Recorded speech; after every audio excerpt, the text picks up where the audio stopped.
काफ़ी देर से यहाँ लोग हैं, बंद करो फोन साइलेंट कर दो। इसलिए ज़्यादा समय नहीं लूँगा। यहाँ पर उपस्थित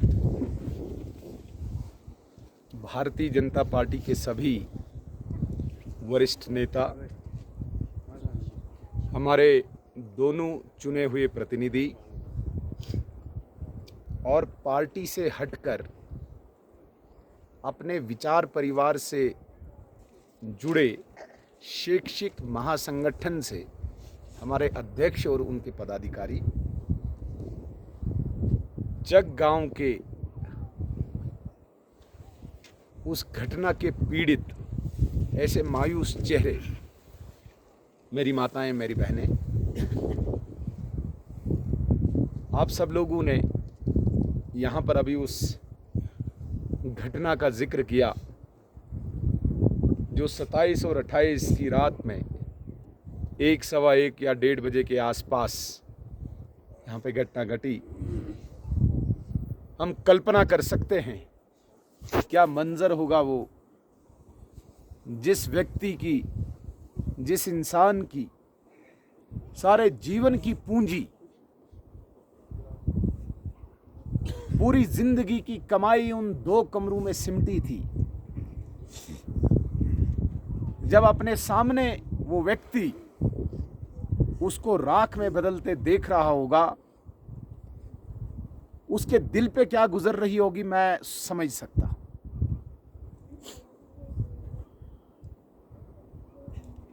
यूं ही मुझे अगले दिन सुबह पता चला,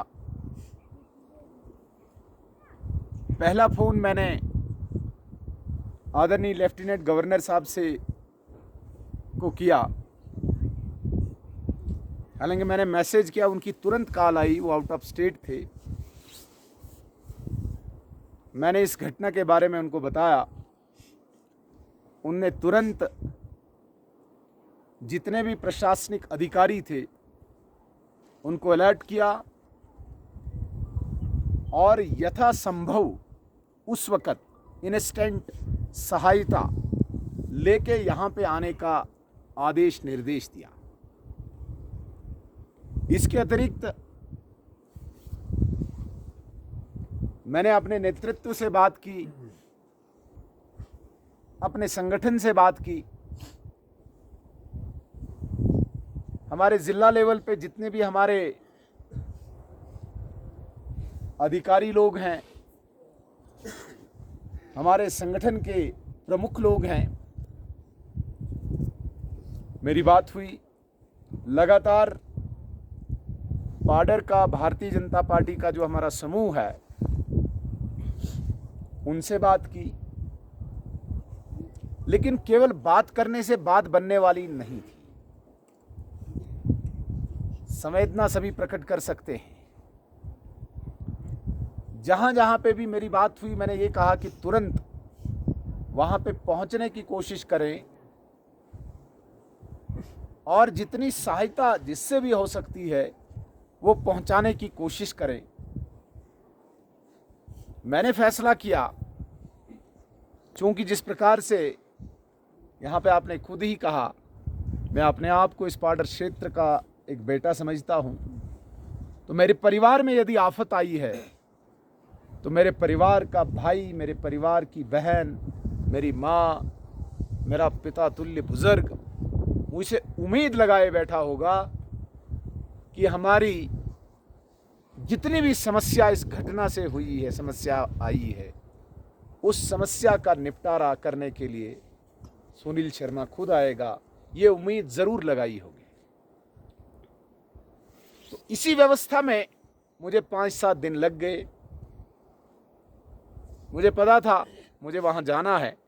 यदि मैं खाली हाथ जाके केवल एक मीडिया पे बाइट दूं और सोशल मीडिया में चला लूं तो केवल उससे काम बनने वाला नहीं है कि मैं पहुंचा, फ़ोटो 2-4 उठा दिए मैंने और अपनी हमदर्दी प्रकट कर दी। केवल इसी से काम बनने वाला नहीं है।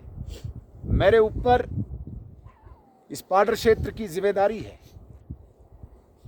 इसलिए एक बेटा होने के नाते आपकी ही ताकत से, आपके ही आशीर्वाद से मैं जहाँ पे भी पहुँचा हूँ, उस ताकत का पूरा प्रयोग, पूरा उपयोग करके मैं आपको पुनर्स्थापित करने की कोशिश में लगा। राशन, कंबल, कपड़े, दालें, ये तो एक बेसिक व्यवस्था है। ये लगातार 4-5 गाड़ियां मैंने भेजी। कुछ सामान यहाँ पहुँच गया है, कुछ खच्चरों के ज़रिए आ रहा है। इसमें कहीं पे भी मतलब कोई भी एक भी परिवार ये नहीं कहेगा यार कम हुआ, सारे कहेंगे कि ये ज़्यादा ही हुआ। और अगर किसी को कोई थोड़ा सा भी संदेह होगा कम होने का, और भी हमने 2 ट्रक भी रिजर्व रखे हुए हैं। तो राशन, कंबल, बिस्तरा, बेड, तलाई, रजाई, तेल, दाल, ये सामान लेके हम यहाँ पहुँचे हैं। ये मैं नहीं कहूँगा कि ये बहुत बड़ा काम है, ये तो रूटीन ज़िंदगी के लिए 2-4 महीने निकालने के लिए हमने ये व्यवस्था की है। लेकिन ऐसा किसी व्यक्ति को भी इस प्रकार का कोई फीलिंग नहीं होगी कि यार क्या लाया, इतना थोड़ा सा लाया। भरपूर, मुझे लगता है कि ज़्यादा ही पड़ जाएगा, कम नहीं होगा जो हमने इस चीज़ की व्यवस्था की। तो ये 2-4 महीने जो आप दूसरे घरों में हैं, तो वहाँ पे राशन पानी चलाने के लिए किया। कुछ मेरी डिप्टी कमिश्नर साहब से लगातार ही इस पे बात हुई, मीटिंग भी हुई। रेड क्रॉस के ज़रिए चलो छोटे मोटे बर्तन हैं, कुछ छोटी मोटी राशि भी आपको दी गई है। बाकी हमारे सेवा भारती की तरफ से या अन्य संगठन की तरफ से, NGOs की तरफ से, जैसे करतार जी ने कहा, जिसकी जितनी शक्ति थी सब ने किया होगा। लेकिन चूंकि हमारे ऊपर सारी जिम्मेदारी है, इसलिए सब कुछ हमने करना है, जो भी बचेगा। तो साथियों, सबसे पहले आप अपने घर दोबारा उसी प्रकार से बना पाएं, पहली जिम्मेदारी ये मैं मानता हूँ कि ये मेरी है। एक बहुत बड़ी ऑर्गेनाइजेशन है महाराष्ट्र की, कुछ देर पहले आदरणीय तरुण चुग जी, हमारे राष्ट्रीय महामंत्री और जम्मू कश्मीर के प्रभारी भी हैं, उनके संपर्क में थे। वो मुझे बोल रहे थे कि उन्होंने बीड़ा उठाया कि 500 मकान उन्होंने बनाने जम्मू कश्मीर में। तो मैंने तुरंत उन्हें कहा कि मेरे इधर तो अभी घर जल गए, 22 घर जल गए, 22 बनाने के लिए नहीं बोल दीजिए। चिट्टो में पिछले साल 9 घर जल गए हैं, उनको भी बना के दे दीजिए। उन्होंने एकदम इसको एक्सेप्ट कर लिया कि हम बनाएंगे। लेकिन जो महाराष्ट्र में घर बनाते हैं, क्या वो गंदारी में सस्टेन कर पाएगा उनका, उस पर अभी हमें शक है किस प्रकार का वो घर बनाएंगे। यहाँ पे तेज़ कभी ग्लेशियर की हवा आई तो वो घर ही ना दिखे। यहाँ तो अपने स्टाइल का ही घर बनेगा ना, अंदर ही जानवर पशु रखने का कोठा बनाना, बाकी तो और तरीका क्या है। तो मैंने कहा कि मैं पहले जाता हूँ, पहले थोड़ी सी असेसमेंट कर लेता हूँ मैं। वो बड़े इच्छुक हैं, बहुत आग्रह कर रहे हैं कि हम वहाँ पे आएँ। मैंने कहा आप थोड़ा सा संयम रखिए, वैसे भी यहाँ पे घर बनाने की प्रक्रिया जो है अप्रैल से पहले तो नहीं होगी। अभी तो इनको 4-5 महीने दूसरे घरों में ही बिताने पड़ेंगे। तो एक ऑर्गेनाइजेशन वो है। इसके अतिरिक्त जैसे संजय जी से भी रात को बात हो रही थी, इनने भी कहा कि यहाँ पे हमें इसी पैटर्न के मकान बनाने पड़ेंगे, वरना ये सस्टेनेबल नहीं होते हैं बाहर के जो प्रीफैब के बनेंगे या दूसरे तीसरे। तो यहाँ पे मटेरियल की भी बात उठी, सीमेंट, सरिया, लकड़ी, ये आप प्रोवाइड करा दीजिए। बाकी यहाँ के हम भी मदद करके इन घरों को दोबारा से खड़ा कर पाएंगे। तो इस पे भी लगभग मेरा भी विचार है और इस पे मैंने भी एक सोच बना रखी है। पहले उनसे भी बातचीत करेंगे, उस ऑर्गेनाइजेशन से भी। अगर वो इस पैटर्न के बना देते हैं तो, या हमें कोई उस प्रकार का मटेरियल वो देते हैं, या कुछ भी न करें तब भी हमें मटेरियल और लकड़ी इसकी व्यवस्था करने की जिम्मेदारी हमने ले ली है। इसलिए इसकी चिंता आपको करने की ज़रूरत नहीं। ये व्यवस्था हम कर लेंगे। आपको दर बदर कहीं फॉरेस्ट ऑफिस में नहीं जाना पड़ेगा, दर बदर कहीं नहीं खड़ा होना पड़ेगा। लकड़ी की व्यवस्था हम करेंगे, ये हमारी जिम्मेदारी बनती है आपको दोबारा खड़ा करना।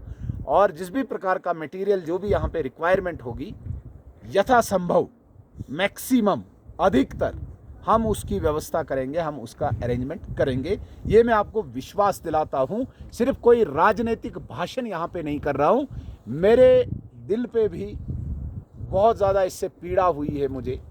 मैं इसको अपना घर मानता हूँ, इसलिए ये कतई नहीं सोचना कि सुनील शर्मा एक नेता के नाते आया है, अब आके जो बातें कर गया निकल जाएगा, किसको कहाँ पकड़ेंगे, ऐसी बात नहीं है।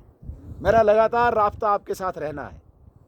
और जितने लोग यहाँ पे बैठे हैं ये तो गवाह है, आप इनको भी गले से पकड़ सकते हैं। तो ऐसी बात नहीं होगी कि जो हम बात कहेंगे वो न करें। लेकिन अभी इसका पूरा एग्जैक्ट मतलब रोड मैप बनाना पड़ेगा, उस ऑर्गेनाइजेशन से हम क्या करें और हम कितना मटेरियल दे पाएंगे। लकड़ी तो कम से कम वो तो एक तरफ है, उस पर तो कोई आपको दिक्कत नहीं आने देंगे। उसके अतिरिक्त कितना मटेरियल हम दे पाएँ, इसका एक पूरा रोड मैप तैयार करके हम 15 दिन महीने में रोड मैप तैयार करेंगे, ताकि अप्रैल में जब आप शुरू करें तो आपके पास ये चीज़ें हो। इसके लिए मैं आपको विश्वास दिलाता हूँ। Thank you. जहाँ तक बात आती है डिज़ास्टर में सरकार की तरफ से एक राशि मिलती है, मुझे लगता है कि 1 लाख या 1.25 लाख के आसपास ये डिज़ास्टर में मिलता है। 1,35,000। उसके अतिरिक्त वो और बर्तन हो या कोई लाइव स्टॉक हो, जानवर हो, उस पर भी कुछ वो ऐड करते हैं। तो इसके लिए भी मैं अपने सारे साथियों को आश्वस्त करता हूँ। हमारे 2 प्रतिनिधि यहाँ पे हैं, अर्पण जी हैं, हरिकृष्ण जी हैं, इनकी भी इसमें सहायता लूँगा। और आपको दरवाजे दरवाजे नहीं जाना पड़ेगा, पटवारी नहीं मिल रहा है, तहसीलदार नहीं, तहसीलदार तो हमें खुशकिस्मती है, हमें खुशकिस्मती, आपने ही तहसीलदार दिया है हमें, तो कम से कम हमें तो कहीं जाना नहीं पड़ेगा। वो खुद समझते हैं, वो तो इसी परिवार से हैं, तो कम से कम वहाँ पे हमें आपको लगातार नहीं जाना पड़ेगा। लेकिन डिप्टी कमिश्नर ऑफिस में भी आपको लगातार अब यहाँ से किराया खर्च के जाना पड़े, फिर पता नहीं कब चेक मिलेगा, उसकी सारी जिम्मेदारी हम लेंगे, हम करेंगे। मैं अपने पार्टी अधिकारियों को भी वहाँ पे लगाऊंगा, खुद भी इसमें डट के काम करेंगे। इसके अतिरिक्त आज जो हम आए थे, चाहे सामान लाया, हमने अपनी तरफ से भी जो भी थोड़ी बहुत डोनेशन कलेक्ट की है, जिसमें हमारा शैक्षिक महासंघ नीरज परिहार जी, जिसके हमारे अध्यक्ष हैं, पलमाड़ से हैं, अध्यापक हैं पेशे से, ऋषि सिंह चौहान जी इनके महामंत्री भी हैं, नागसिनी से हैं, निर्भीक जी तो आपके स्थानीय हैं। इन 3 लोगों ने एक्स्ट्रा एफर्ट्स वॉलंटियरली 1.25 लाख रुपया खुद जमा किया यहाँ के पीड़ित परिवारों के लिए। कुछ किश्तवाड़ से पार्टी से लाया, हमारे सुंदर सिंह जी जो नागसिनी से आते हैं, इन्होंने नागसिनी से कलेक्ट करके 2,35,000 रुपया, तो सब कलेक्ट करके हमने एक राशि बनाई। इसके अतिरिक्त चाहे सोल के हमारे सरपंच राजेंद्र जी हैं, चाहे त्यारी की सरपंच मैडम के हस्बैंड हमारे हाकिम सिंह जी हैं, युवा नेता हमारे, या आपके चहेते नेता हमारे मंडल प्रधान जो इसके पूरे मंडल के संरक्षक भी हैं, भरत जी, इन्होंने भी हर पंचायत से एक राशि लाई है। कुछ यहाँ पे भरत सिंह जी ने दे भी दी है, शायद वो दे भी दी है। तो अभी लगभग 60 हज़ार का हम राशि यहाँ पे वितरित करेंगे प्रति कुंभा। और जो पार्शली डैमेज हैं 3 घर, उनके लिए भी 15 हज़ार रुपये की राशि हम यहाँ पे वितरित करेंगे। इसके अलावा एक बहुत बड़ी बात जो यहाँ पे आई है, शायद किसी ने कहा कि इससे पहले जितनी भी घटनाएं घटी, मड़वा वाड़वन में भी घटना घटी, संजय जी कह रहे थे, या पिछले साल होंजड़ में एक फ्लड आया था, डिज़ास्टर उसे भी कहते हैं, वहाँ पे भी एम्प्लॉयमेंट का एक मतलब पैकेज जैसा दिया गया था। वो मैं आपकी नॉलेज में लाना चाहूँगा। जो फ्लड आया था होंजड़ में, मैं खुद भी स्पॉट पे पहुँचा था। उनमें क्या हुआ था कि उनमें 21 घर अपने लाल खो बैठे थे, जिसे हम जानी नुकसान कहते हैं, दब गए, फ्लड में मिले ही नहीं। इसलिए वहां पे एम्प्लॉयमेंट का पैकेज मिलना उनको बहुत ही अनिवार्य था। ये जो फायर इंसिडेंट्स जहाँ पे हुए, यहाँ पे आज तक कहीं पे भी इस प्रकार का कोई पैकेज नहीं मिला। आज से लगभग 15-16 साल पहले मरगी गांव जला था, 2006 के आसपास मरगी गांव जला था। वहाँ पे सरकार चूंकि पीडीपी कांग्रेस की थी, सरकारी मदद बहुत हुई थी, लेकिन उस वक्त ओवरऑल उन्होंने एक मड़वा में भर्ती कराई थी। वो भर्तियां तब डीजी भर्ती तब हर जगह चलती थी। वहाँ पे मड़वा इंशन, ये वाड़वन इंशन में एक स्पेशल ड्राइव चलाया था। वो सिर्फ वो विक्टिम नहीं थे, वो पीड़ित नहीं थे, उस मरगी गांव के केवल पीड़ित नहीं थे, वो पूरे वाड़वन को दिया था। वो ड्राइव हर जगह चला था, किश्तवाड़ में भी चला था, दक्षिण में भी चला था, इधर सुरूड़ बिमलनाग में भी चला था, तब भर्ती के लिए था। उसके बाद जितने भी इंसिडेंट्स हुए उसमें एम्प्लॉयमेंट की कोई पैकेज नहीं मिला। अब जिस भी प्रकार की हम मदद करना चाहेंगे रोजगार के नाते से, क्योंकि आज मीडिया भी है, आज बहुत सारी चीज़ें भी हैं, इसलिए एक एक शब्द निकालना हमारे लिए बहुत सोच समझ के ही निकालना पड़ता है। ये जो बात कर रहे हैं इसको पूरा इस वक्त जहाँ जहाँ पे भी इनकी रीच होगी वो देख रहे होंगे। तो इसकी चिंता हर घर में कम से कम आय चले, इनकम चले, इसकी चिंता की जिम्मेवारी मैं लेता हूँ। उसको यहाँ पे विस्तार से मैं नहीं करूँगा, उसकी एक्सप्लेनेशन यहाँ पे नहीं दूंगा, लेकिन आप आश्वस्त रहे कि मैंने कहा ना कि दूसरी जगह से कहीं कम आपको दिखेगा नहीं। यहाँ के नौजवानों पे, खासकर पीड़ित परिवार के नौजवानों पे जो एक जिम्मेदारी आई है, जो ये मायूस चेहरे ये बता रहे हैं कि अब हम क्या करें, कहाँ जाएं, कैसे दोबारा से खड़े रहें, कैसे परिवार को पालें।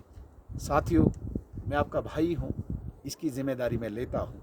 जितने भी ये परिवार पीड़ित परिवार है, इनके घरों में कोई आय चले, इनकम चले, इसकी व्यवस्था भी मैं खुद करूँगा, ये मैं आश्वासन देता हूँ। उसके लिए हमारे सरपंच राजकुमार जी, हमारे मंडल अध्यक्ष श्रीमान भरत सिंह जी, इनके साथ बैठ के मैं पूरी रचना कर लूँगा कैसे इस प्रकार का करना है।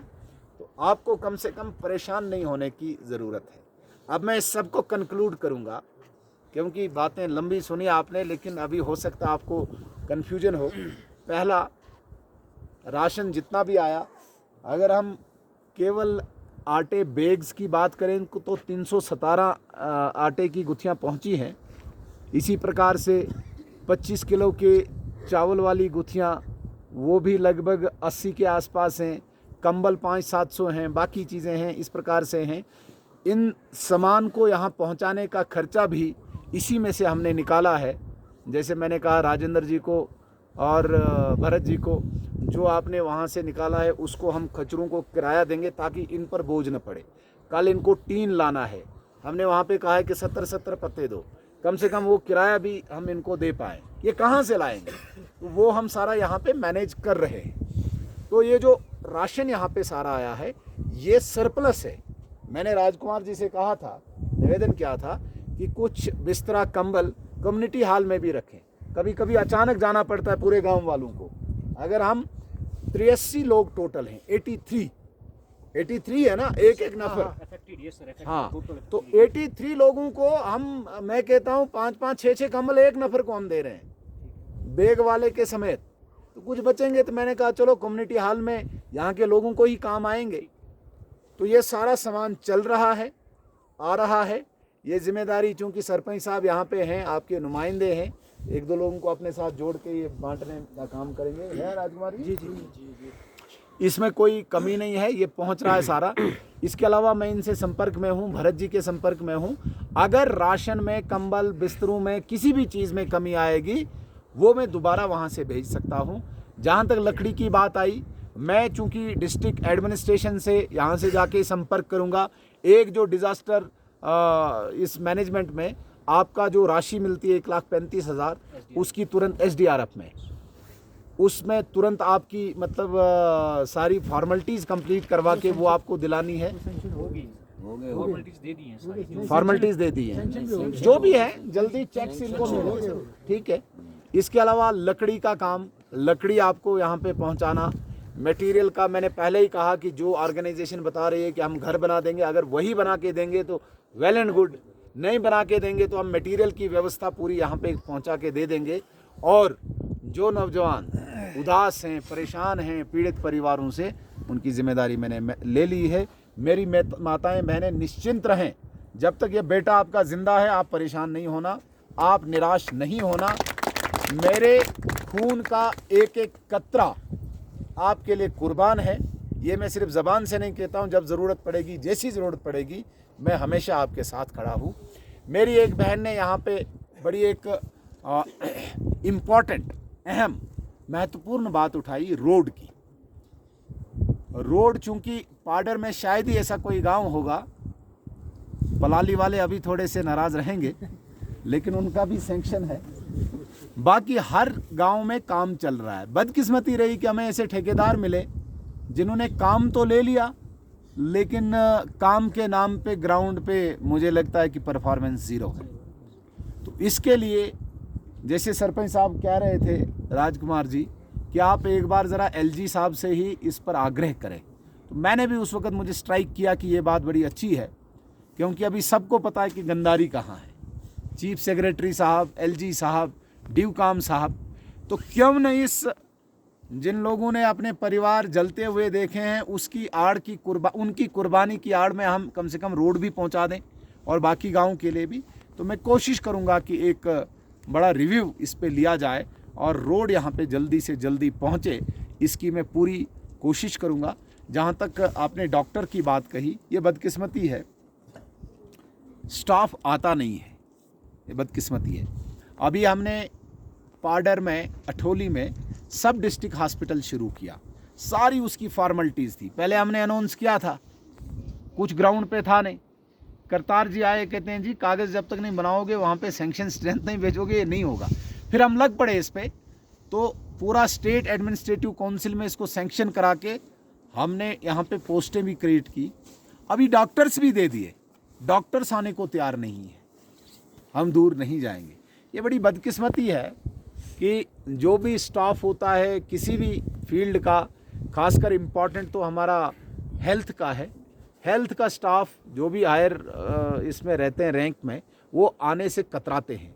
लेकिन मैं कोशिश करूँगा, अभी हमने एक नया कंसेप्ट भी लाया है, हो सकता है ये इम्प्लीमेंट हो जाए। मैं इसका कोई यहाँ पे कोई घोषणा नहीं कर रहा हूँ, मतलब ये नहीं सोचना कि आपने बोला था ये घोषणा कर दी तो हुई नहीं।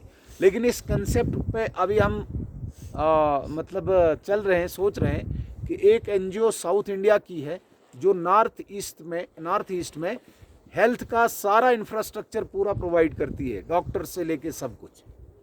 तो अभी हम इस पे वर्कआउट कर रहे हैं। अगर ये सक्सेसफुल हो जाता तो वो NGO यहाँ पे अडॉप्ट कर लेती पूरे पाडर के हॉस्पिटल को। हमारे पास इंफ्रास्ट्रक्चर बना था, उनकी मैन पावर आ जाती, सारे एक्सपर्ट्स हैं, जो नॉर्थ ईस्ट से आएगा वो यहाँ पे नौकरी करेगा।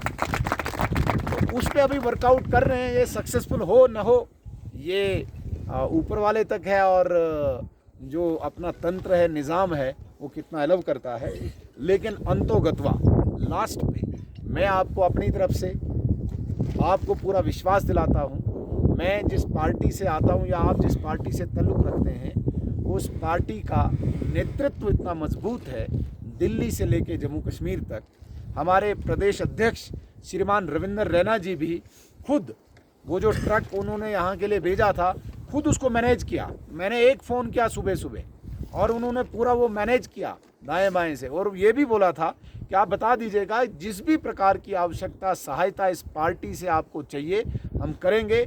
मैं भी पार्टी के दम पे ही कर रहा हूँ, मैं कोई अपने वो कोई ख़ानदानी बहुत वो प्रॉपर्टी नहीं खड़ी रखी है। जो भी हूँ पार्टी के दम पे हूँ, जो भी कर रहा हूँ पार्टी के दम पे कर रहा हूँ, अपने नेतृत्व के दम पे कर रहा हूँ, आगे भी वही कर रहा हूँ। चाहे मैंने लकड़ी का आश्वासन दिया, चाहे मटेरियल का आश्वासन दिया, चाहे आपके घर में इनकम चले, उसके सोर्सेज मैंने प्रोवाइड करने, तैयार करने, उसके लिए भी मैं पार्टी के दम पे ही कर रहा हूँ ये सारी चीज़ें। आप आश्वस्त रहिए, इन सारी चीज़ों को हम यहाँ पे ग्राउंड पे इम्प्लीमेंट करेंगे और आने वाले दिनों में आपके चेहरे खिल उठें, आप इस परेशानी से निकल आएँ, इस सदमे से निकल आएँ। इसकी सारी व्यवस्था, इसकी सारी चिंता हम करेंगे। केवल मैं नहीं, मैं यहाँ नहीं, मैं मतलब हम मतलब कि सारी पार्डर की टीम, सारी किश्तवाड़ की टीम इसमें लगेगी। मैं अकेले कुछ नहीं कर सकता हूँ, मैं कोई वो ऊपर से कोई वो गिरा हुआ नहीं हूँ, बस मैंने जो बोल दिया वही होगा। सारी टीम इस कोशिश करके इन 23 परिवारों को सुंदर तरीके से पुनर्स्थापित करेंगे, रीएस्टैब्लिश करेंगे, इनकी सारी चीज़ों को रेस्टोर करेंगे। ये मैं विश्वास दिलाता हूँ, ये आश्वासन दिलाता हूँ। इतना ही मैंने कहना था। जय हिंद, जय भारत।